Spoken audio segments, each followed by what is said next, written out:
welcome to Tech Ambassadors. This is a quick guide to personal technology and how it can be used to support people with cognitive disabilities. There are all kinds of teachers in this world. Any parents out there? I know that a lot of being a parent is being a teacher.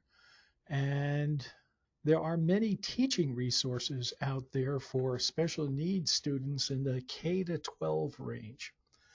However, when you get to the adult world, the resources, at least the free resources, aren't as plentiful. When I ask my daughter when she comes back from her day hab program, how did it go today? She talks about the people that support her, and she'll say, Charmin says hello, my teacher, Charmin. So in the adult world, people with cognitive disabilities often see their DSPs, their support professionals, as their teachers, helping them learn. They help them learn job skills, social skills, independent living skills, literacy skills, you name it. That's what we do every day, either in supported employment, day hab settings, in residences, wherever we help support people, we're teaching them things. So let's take some of the existing plentiful resources out there for people that are in the K to 12 section of education and adapt them for the adult world, because there's some wonderful resources out there. Today, I'm going to focus just on one resource. It's a website run by Carla Burak called Behavior Communicates. And if you sign up for her email, she sends out about it every week. She sends out a little video, very short, interesting lesson. And while it's directed at students, you can adapt it for your particular needs. Behaviorcommunicates.com. And the lesson that she posted today was about basically getting rid of things in the past. You know, kind of like if I failed, let me not dwell on it. She uses the medium of a whiteboard, and you write on the whiteboard your past failures, your past problems. You total them all, and after a while, you take the dry erase marker and you just erase it. You're finished with it. It doesn't have to haunt you going forward. So they don't have to be shrouded by a sense of past failures. They're able to move on and realize that any mistakes they made in the past were a learning opportunity, a way to improve in the future. But you don't want somebody to be paralyzed by saying, oh, you know, I had a problem in the past, I screwed up on this or that. Now, let's just move on. Use the whiteboard as a metaphor, and a very powerful metaphor it is. When I was working in the field of self-advocacy, there were many times that I used that same principle of taking the past and throwing it away. So I'll show you it in the next slide, but just say if you had a problem at work, say if you interviewed for a job and you didn't do really successfully at the job, and you know, if you had said something different, maybe you would have gotten a job. Or maybe you had a problem with a coworker and you almost lost your job. You've tried to learn how to make breakfast for yourself so many times and it keeps coming out terrible. It's almost the end of the month. You know that the rent is going to be due soon and you don't have any money. Okay, these are all problems, and I don't think you have to have disabilities to be affected by these. You can basically look back and say, well, next month should be a better month because I've learned from my mistakes this month. Write them all down, then erase them, and then start fresh. It makes you feel really good. It's almost like cleaning your office. In fact, that reminds me, I have to clean my office at home. It's a disaster.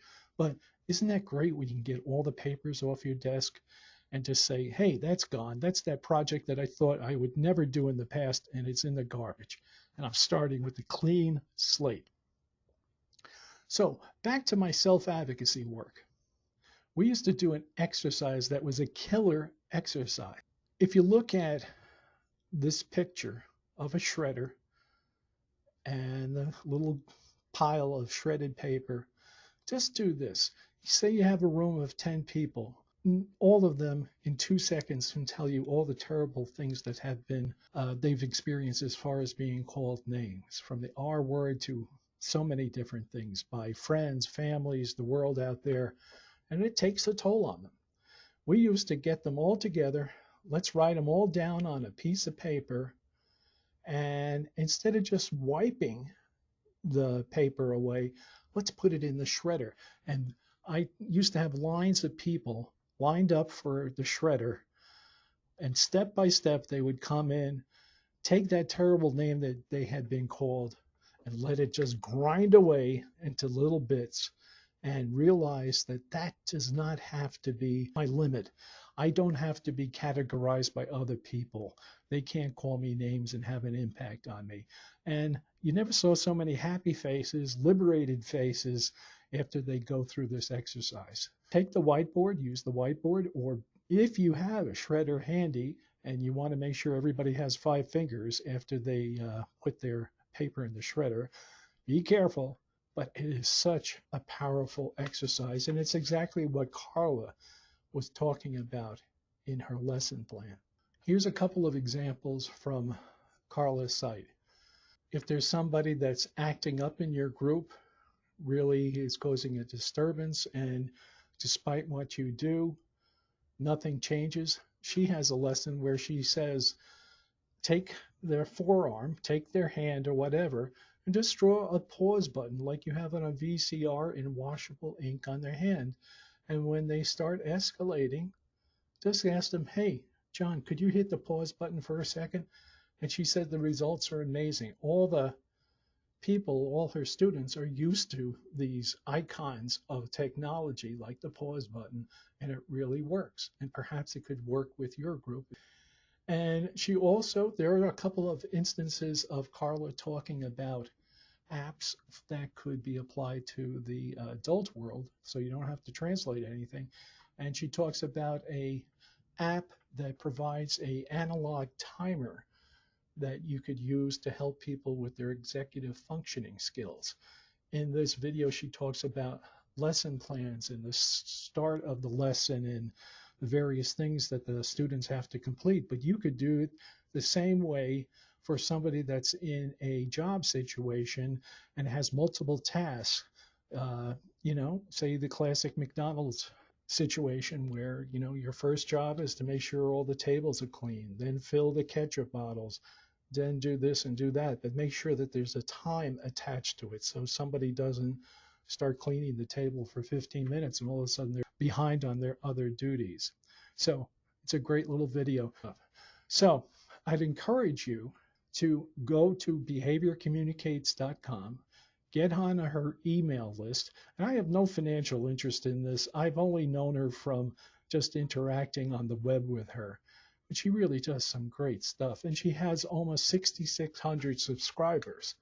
So check out her video. Go to Carla Budarak's YouTube page, and you can see some wonderful things there. And when she's talking and you hear her use the phrase, your student, you just think about the message of the lesson. And is there a way I can convert this into some techniques for my work with adults? Okay, I bet that you'll find lots of ways that you can use this during the course of your day in wherever you're serving, in residences, in supported employment, day programs, wherever. There's a way that we can be teachers, each one of us. We don't necessarily need that teaching degree to be a teacher. Ask any parent, any friend. We learn from each other. So here's a resource out there. It's completely free. Go to her site, and God bless Carla Budarak for doing what she does. So.